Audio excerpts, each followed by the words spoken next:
నమస్తే, welcome to prime time. నేను రాజేశ్వరి. రాష్ట్రంలో పార్లమెంట్ ఎన్నికల్లో 9 నుంచి 13 స్థానాల్లో కాంగ్రెస్ విజయం సాధించబోతుందని టీపీసీసీ అధ్యక్షుడు సీఎం రేవంత్ రెడ్డి ధీమా వ్యక్తం చేశారు. 6-7 స్థానాల్లో బీఆర్ఎస్ కు డిపాజిట్లు కూడా రావన్నారు. సికింద్రాబాద్ లో గతం కంటే మెరుగైన పోలింగ్ నమోదైందని, దానం నాగేందర్ కు కనీసం 20,000 మెజారిటీ వస్తుందని ఆశాభావం వ్యక్తం చేశారు. మెదక్లో బీజేపీ 3వ స్థానంలో ఉంటుందన్న రేవంత్ రెడ్డి బీఆర్ఎస్ శ్రేణులు పూర్తిగా భారతీయ జనతా పార్టీకి పనిచేశాయి అంటూ ఆరోపించారు. ఈ క్రమంలోనే తెలంగాణలో బీజేపీ వేవ్ ఏమీ లేదని స్పష్టం చేశారు.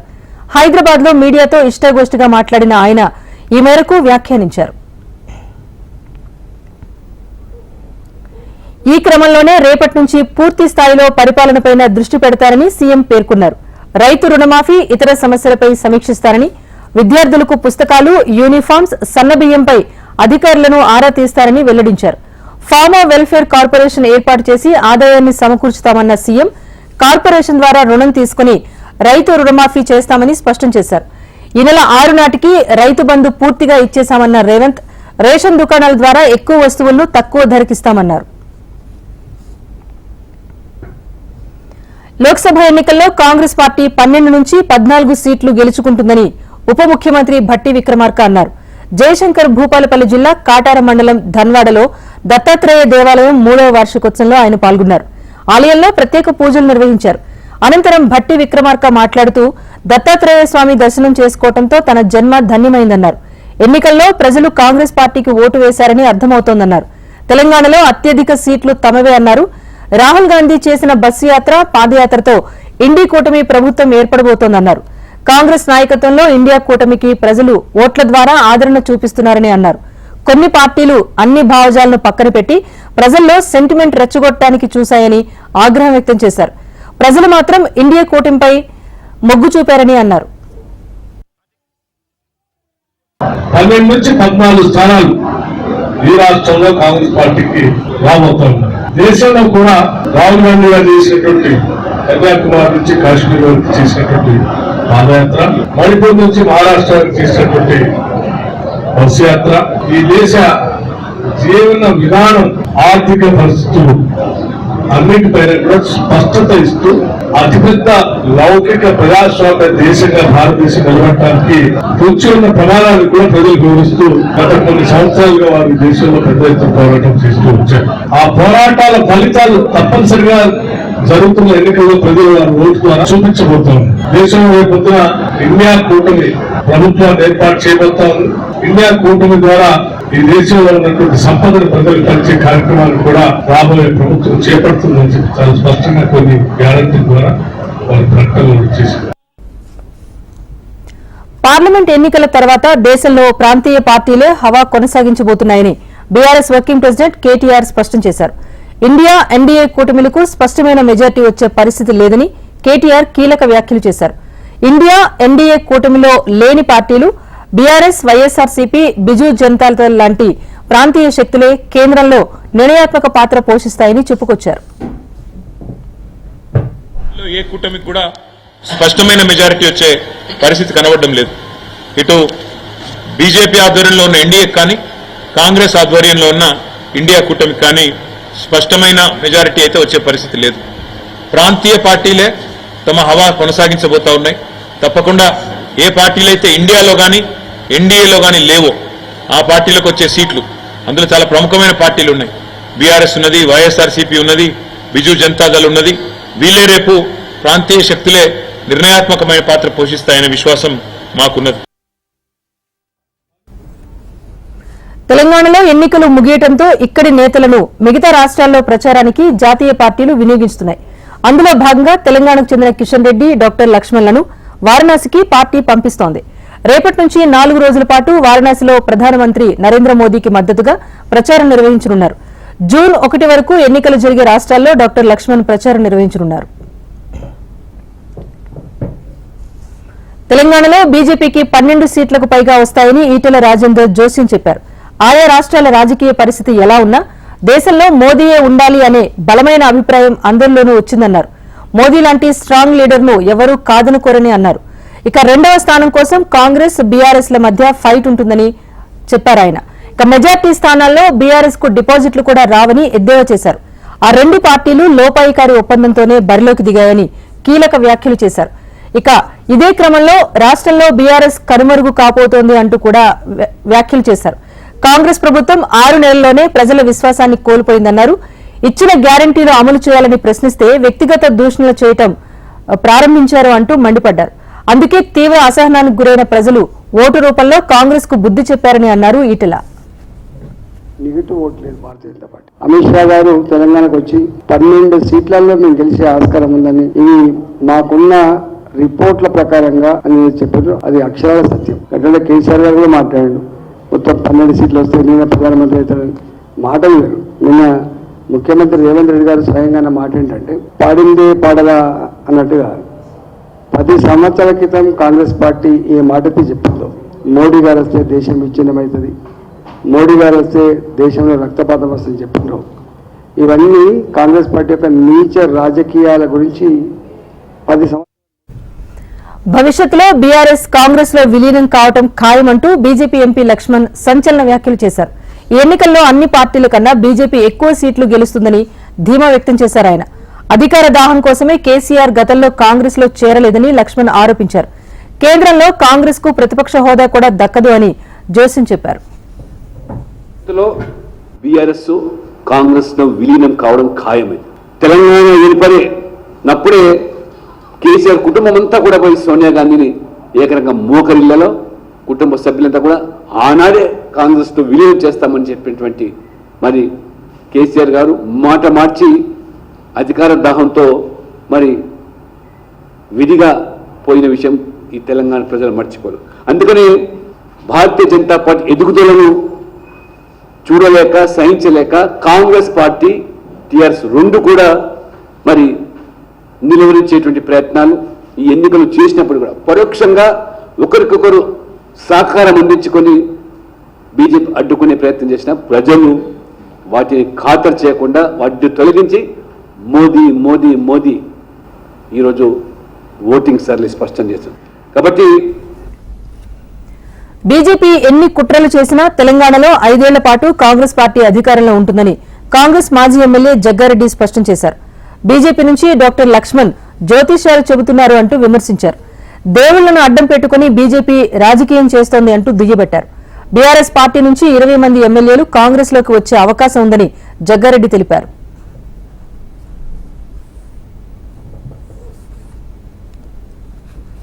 చేసుడు సోనియా గాంధీ రాహుల్ గాంధీ కుటుంబానికి అలవాటు. చెప్పింది ఎట్లా ఎగనామం పెట్టాలని ఎక్స్పర్ట్స్ ఎవరయ్యా అంటే బీజేపీ నరేంద్ర మోడీ గారు. సోనియా గాంధీ రాహుల్ గాంధీ కుటుంబం మోసాల చరిత్ర, వాళ్ళ మోసం అంటే ఎట్లుంటుందో కూడా తెలియదు వాళ్ళకు. ఎవరికి? రాహుల్ గాంధీ గారికి వాళ్ళ కుటుంబానికి. మోసంలో చేసుట్ల తిట్ట ఎవరయ్యా అంటే బీజేపీ. ఇలా పోటీ పెడితే వాళ్ళు ఇంటర్నేషనల్ అబద్ధాలు ఆడుట్లా బీజేపీ ఇంటర్నేషనల్ ఫస్ట్ వస్తారు వాళ్ళు. మీరు ఎన్ని జిమ్మికులు చేసినా, వేరే రాష్ట్రాలలో ఎన్ని జిమ్మికులు మధ్యప్రదేశ్ చేసారు, అలాంటి మీరు జిమ్మికులు చేస్తారు బీజేపీ వాళ్ళు. డిసెంబర్ తర్వాత చేస్తారు వాళ్ళు. చేసిన కాంగ్రెస్ గవర్నమెంట్ 5 ఏళ్ళు పక్కా ఉంటది. ఇది రాసి పెట్టుకోండి. ఇక మీరు బీఆర్ఎస్ లో ఉన్న ఈ మెజార్టీ ఎమ్మెల్యేస్ మాకు 65 ఉన్నాయి. అందులో ఎమ్మెల్యేలు ఒకవేళ మనసు మార్చుకొని రావచ్చు. ఎందుకంటే మా దగ్గర ఆల్రెడీ క్రీమ్. కాబట్టి అందులో ఒక 20 మంది ఎమ్మెల్యేలు మనసు మార్చుకొని ఇప్పటికైతే కాంగ్రెస్ లో పోదామని వస్తే రావచ్చు. అది చెప్పొచ్చు.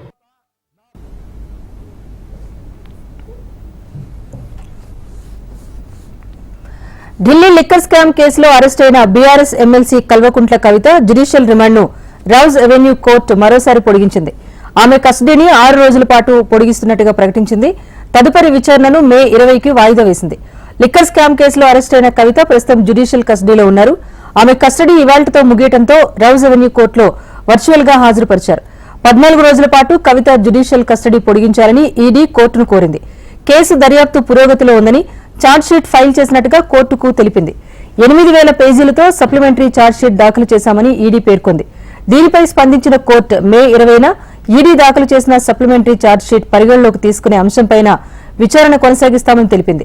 ఈ క్రమంలో కవిత జ్యుడిషియల్ కస్టడీని ఈ నెల 20 వరకు పొడిగిస్తున్నట్టుగా స్పెషల్ కోర్టు జడ్జి వెల్లడించారు. కాగా సీబీఐ కేసులోనూ గతంలో కవితకు మే 20 వరకు Rouse Avenue court judicial custody విధించింది. సార్వత్రిక ఎన్నికలు ముగిసినా ఆంధ్రప్రదేశ్లో అల్లర్లు మాత్రం చల్లారటం లేదు. పొలిటికల్ హీట్ తగ్గటం లేదు. పోలింగ్ ప్రారంభమైన 2-3 గంటల తర్వాత ఘర్షణలు ప్రారంభమయ్యాయి. ఇవాళ కూడా కొనసాగుతూ వచ్చాయి.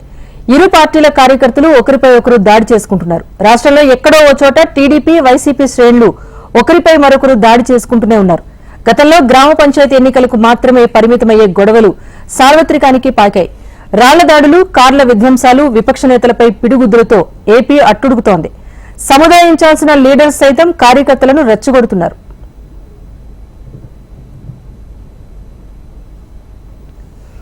తిరుపతి జిల్లాలోని చంద్రగిరిలో ఉద్రిక్త వాతావరణం చోటు చేసుకుంది.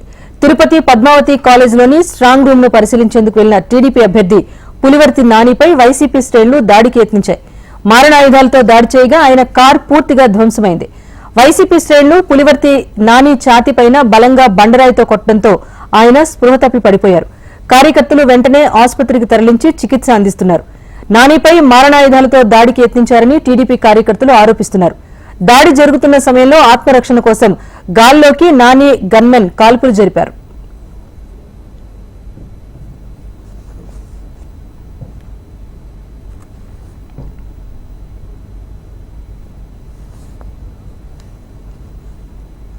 చంద్రగిరిలోని పద్మావతి మహిళా యూనివర్సిటీ ప్రాంతాన్ని ఎస్పీ కృష్ణకాంత్ పాటిల్ పరిశీలించారు. దాడిలో గాయపడిన పులివర్తి నాని యూనివర్సిటీ వద్ద 144 సెక్షన్ అమల్లో ఉందని ఎస్పీ తెలిపారు. పులివర్తి నానికి తీవ్ర గాయాలయ్యాయని, ఆయనపై దాడికి అడ్డుకున్న గన్మెన్ కు సైతం గాయాలయ్యాయని తెలిపారు. ఘటనపై కేసు నమోదు చేశామని, విధ్వంసం సృష్టించిన వారిపైన కఠిన చర్యలు తీసుకుంటామని స్పష్టం చేశారు. ఇప్పుడే మన MLA contestant candidate first SVIMS హాస్పిటల్లో ఉంటే నేను వెళ్ళి విజిట్ చేయడం జరిగింది. ఆయన హెల్త్ ఎలా ఉందో వెరిఫై చేయడం జరిగింది. వెరిఫై చేసినాక ఆయన స్టేట్మెంట్ ఏదైతే ఇచ్చారో ఆ స్టేట్మెంట్ రికార్డ్ చేయడం జరిగింది. ఆయన కొంతమంది పేర్లు ఎవరైతే ఉన్నారో ఆ డీటెయిల్స్ మాకు ఇవ్వడం జరిగింది. అది మేము after arrest will give that ఆ డీటెయిల్స్ తీసుకోవడం జరిగింది. ఆ డీటెయిల్స్ తీసుకున్న తర్వాత ఇప్పుడే మా టీంకి ఇన్స్ట్రక్షన్స్ ఇచ్చాము. Will pick them up as within 1 hour will pick them up. Already మాకు టీమ్స్ పెట్టడం జరిగింది, ప్యాటీస్ దాన్ని పిక్ చేస్తాము. అదేవిధంగా ఎమ్మెల్యేకి కూడా ఆ దాడిలో చేస్తున్నప్పుడు కొన్ని చిన్న ఇంజురీస్ జరిగాయి. బట్ క్రిటికల్ ఇంజురీస్ ఏమీ లేవు ఎవరికి. వచ్చేసి నెక్స్ట్ విషయం వచ్చేసి స్ట్రాంగ్ రూమ్ శానిటీ ఉంది. స్ట్రాంగ్ రూమ్ దగ్గర ఏమీ జరగలేదు. We're keeping strong room safe. ఏపీలో పోలింగ్ జరిగిన తీరు ఆశ్చర్యపరిచిందన్నారు మంత్రి అంబటి రాంబాబు. ఉదయం 7 గంటలకే మహిళలు, వృద్ధులు పోలింగ్ కేంద్రాలకు వచ్చారన్నారు. ఈ పోలింగ్ వైసీపీ విజయానికి సంకేతమని అన్నారు. సీఎం జగన్ ను గెలిపించడానికి మహిళలు, వృద్ధులు గంటల తరబడి పోలింగ్ కేంద్రాల వద్ద నిలబడి ఓటు వేశారన్నారు. ప్రచారం నుంచి కూడా మహిళలే ముందున్నారని అన్నారు. కొన్ని ప్రాంతాల్లో అయితే పురుషుల కంటే మహిళలు ఉత్సాహంగా పోలింగ్ లో పాల్గొన్నారన్నారు. దీన్ని పాజిటివ్ ఓటింగ్ గా భావించాలన్నారు.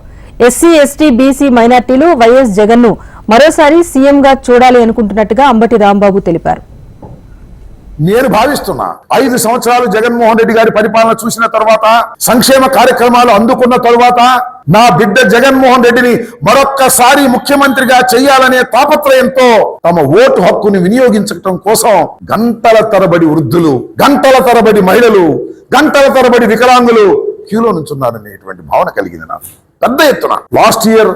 లాస్ట్ ఎన్నికల్లో జరిగినటువంటి పర్సంటేజ్ సుమారుగా 79-80% ఉంది. ఈసారి కూడా ఆ మాత్రానికి తగ్గకోకుండా కాస్తో కోస్తో ఎక్కువయ్యే పరిస్థితులే కనిపిస్తున్నాయి. అంటే వివరాలు ఇంకా రాలేదు కాబట్టి, ఎందుకంటే రాత్రి 10-11 కూడా కొన్ని చోట్ల పోలింగ్ జరిగింది కాబట్టి ఇంకా కరెక్ట్ ఫిగర్స్ ఇంకా రాలేదు. కాబట్టి నేను ఊహాతీతంగా చెప్తున్నా, పోయినసారి కన్నా ఏదన్నా 1% పెరగొచ్చు, 1% తగ్గొచ్చు తప్ప పోయినసారి లాగానే అంత పెద్ద ఎత్తున ఓటర్లు తమ హక్కుని వినియోగించుకున్నారు. ఏపీలో ఫ్యాన్ గాలి బ్రహ్మాండంగా వీచిందని మంత్రి బొత్స సత్యనారాయణ ధీమా వ్యక్తం చేశారు. మహిళలు పెద్ద ఎత్తున బారులు తీరి ఓటింగ్ లో పాల్గొన్నారన్నారు. ఎన్నికల్లో టీడీపీ ఎన్నో కుట్రలు, కుతంత్రాలు పన్నిందని ఆరోపించారు ఆయన. ల్యాండ్ టైటిలింగ్ యాక్టుపై ప్రతిపక్షాలు తప్పుడు ప్రచారం చేశాయన్నారు. వైఎస్ జగన్ గెలుస్తారు, వైజాగ్ లో ప్రమాణ స్వీకారం చేస్తారు అన్నారు బొత్స.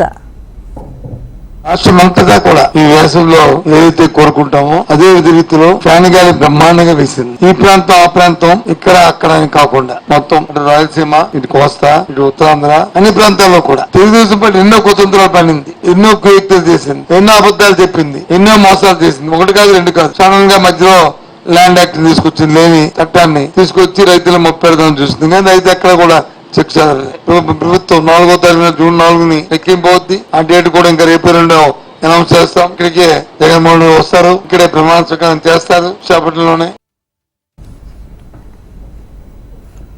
ప్రధాని నరేంద్ర మోదీ వారణాసిలో నామినేషన్ దాఖలు చేశారు. మోదీ సన్నిహితులు ఉత్తరప్రదేశ్ ముఖ్యమంత్రి యోగి ఆదిత్యనాథ్ మరికొంతమంది ప్రముఖుల సమక్షంలో ఆయన నామినేషన్ పత్రాలు దాఖలు చేశారు. వారణాసి నుంచి ఇప్పటి వరకు 2 సార్లు గెలిచిన మోదీ హ్యాట్రిక్ కొట్టాలని చూస్తున్నారు. ఈ కార్యక్రమానికి బీజేపీ పాలిత రాష్ట్రాల ముఖ్యమంత్రులు, కేంద్ర మంత్రులు అమిత్ షా, రాజ్నాథ్ సింగ్ హాజరయ్యారు.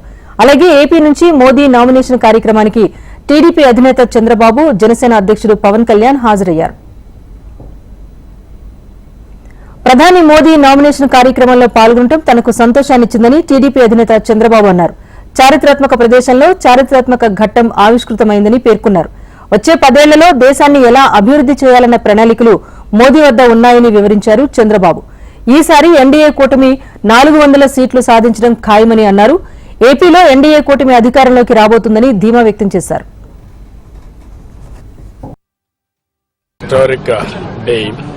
Historic place. We are very happy to associate. For the last 10 years, he brought stability for this country and sustainability. And now he is planning for Vikasit Bharat 2047. All these things are going to happen. It is a good occasion. So BJP is saying 400 we are crossing this time. How confident you are as NDA ally? NDA will cross 400 plus. We are having confidence. And what's about your state, sir? It is very clean sweep. Yesterday our polling is over. Now 100% NDA is sweeping. వారణాసిలో Modi nomination కార్యక్రమానికి పవన్ కళ్యాణ్ హాజరయ్యారు. ఏపీలో India కూటమి clean sweep చేయబోతోందని Janasena అధినేత పవన్ కళ్యాణ్ ధీమా వ్యక్తం చేశారు. ఎన్డీఏలో భాగస్వామి కావడం తాను అదృష్టంగా భావిస్తున్నట్టుగా పవన్ కళ్యాణ్ తెలిపారు. ఏపీలో కూటమిదే విజయమని ధీమా వ్యక్తం చేశారు. Even to be here, and I've been fortunate to be an NDA partner, and especially I personally adore and respect Modi ji. It continued our relationship, and it strengthened, it empowered, and whatever I could bring it to this, and whatever support, and this the amount of confidence which it reflects. All of us came together, and we could see it's not of today. Since 2014, we had been. All of us would been saying this, that he would be the third time he should hold the position of the Prime Minister, which is. కేంద్రంలో మరోసారి BJP ప్రభుత్వం అధికారం చేపట్టబోతుందని కేంద్ర మంత్రి అమిత్ షా ధీమా వ్యక్తం చేశారు. ఇప్పటికే 380 స్థానాలకు పోలింగ్ పూర్తయిందని, అందులో 270 స్థానాల్లో బీజేపీ విజయం సాధిస్తుందని, దీంతో ప్రభుత్వ ఏర్పాటుకు మార్గం సుగమమైందన్నారు. ఇక ఎన్డీఏ కూటమి 400 సీట్లను అధిగమించడమే మిగిలిందని అమిత్ షా పేర్కొన్నారు.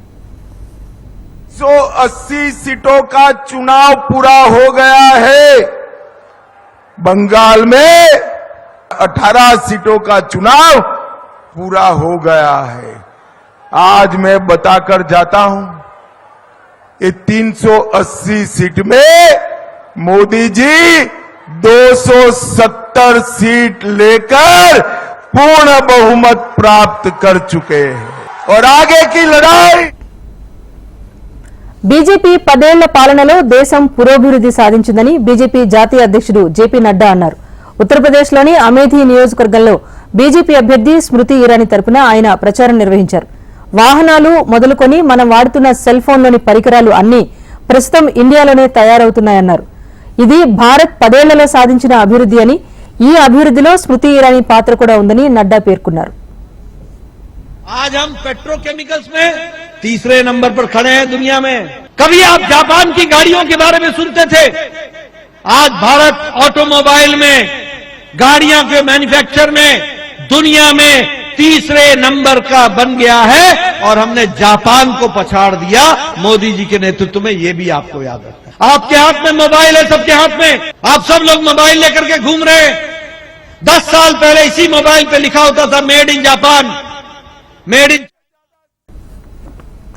ఆప్ ఎంపీ స్వాతి మలీవాల్తో ఢిల్లీ సీఎం అరవింద్ కేజ్రీవాల్ వ్యక్తిగత సహాయకుడు బిభవ్ కుమార్ అనుచితంగా ప్రవర్తించారని ఆప్ సీనియర్ నేత సంజయ్ సింగ్ తెలిపారు.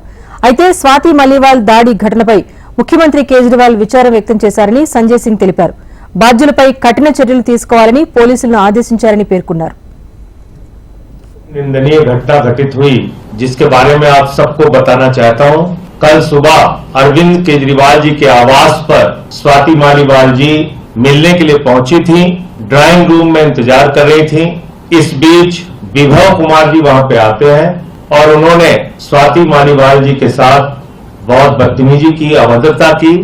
इस पूरे मामले की जानकारी 112 नंबर पे कॉल करके स्वाति मालीवाल जी ने पुलिस को दी। इस घटना की जितनी निंदा की जाए कम है। अरविंद केजरीवाल जी ने पूरी घटना को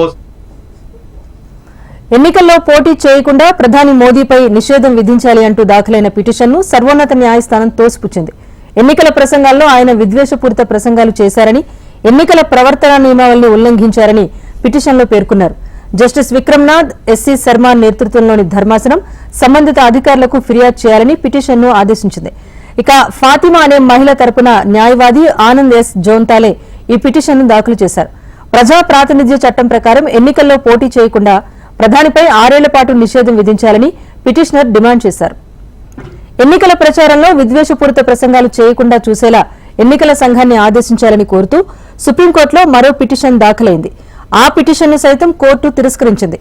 ఇంతకుముందు ఢిల్లీ హైకోర్టులో ప్రధానికి వ్యతిరేకంగా పిటిషన్ దాఖలైంది. అయితే ఢిల్లీ హైకోర్టు సైతం పిటిషన్ను తిరస్కరించింది. పిటిషనర్ ఎన్నికల కమిషన్ కు ఫిర్యాదు చేశాడని, ఆ పిటిషన్ ఎన్నికల సంఘం పరిశీలనలో ఉన్న సమయంలో కోర్టును ఆశ్రయించడం ఏమాత్రం సరికాదని పేర్కొంది. ప్రధాని మోడల్ కోడ్ ఆఫ్ కండక్ట్ ఉల్లంఘనకు పాల్పడినట్టు ముందుగానే పిటిషనర్ ఓ నిర్ణయానికి రావడం సరికాదని హైకోర్టు పేర్కొంది. ఏ విధంగా చూసినా పిటిషన్ విచారణకు అర్హత లేనిది అంటూ పేర్కొంటూ తోసిపుచ్చింది. పతంజలి కంపెనీకి సంబంధించిన తప్పుడు ప్రకటన కేసులో సుప్రీంకోర్టు తన నిర్ణయాన్ని రిజర్వ్ చేసింది. బాబా రామ్దేవ్, ఆచార్య బాలకృష్ణకు వ్యక్తిగత హాజరు నుంచి సర్వోన్నత న్యాయస్థానం మినహాయింపించింది.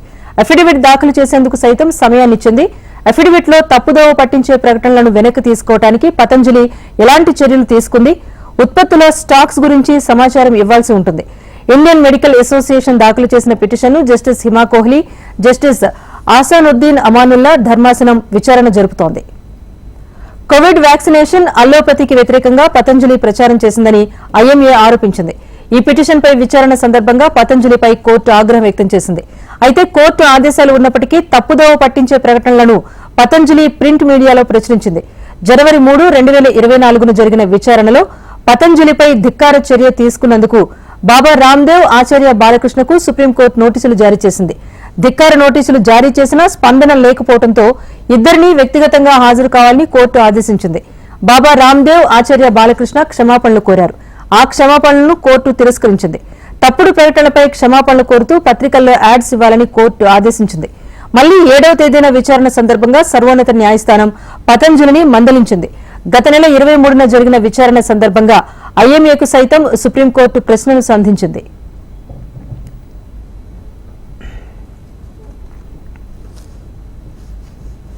ముంబైలో గాలివాన బీభత్సాన్ని సృష్టించింది. దాదర్, కుర్లా, మాహిం, ఘాట్కోపర్, ములుంద్, విక్రోలి, సౌత్ ముంబైలోని వివిధ ప్రాంతాల్లో సోమవారం సాయంత్రం తేలికపాటి వర్షంతో పాటు బలమైన ఈదురుగాలులు వీచాయి.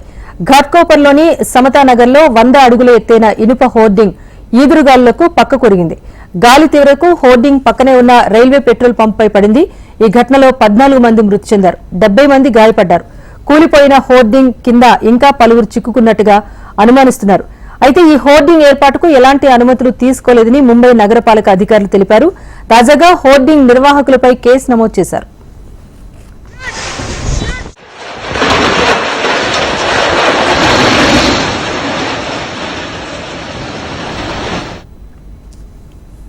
ఇది prime time update. Keep watching HM TV. వార్త ఆగదు, నిజం దాగదు.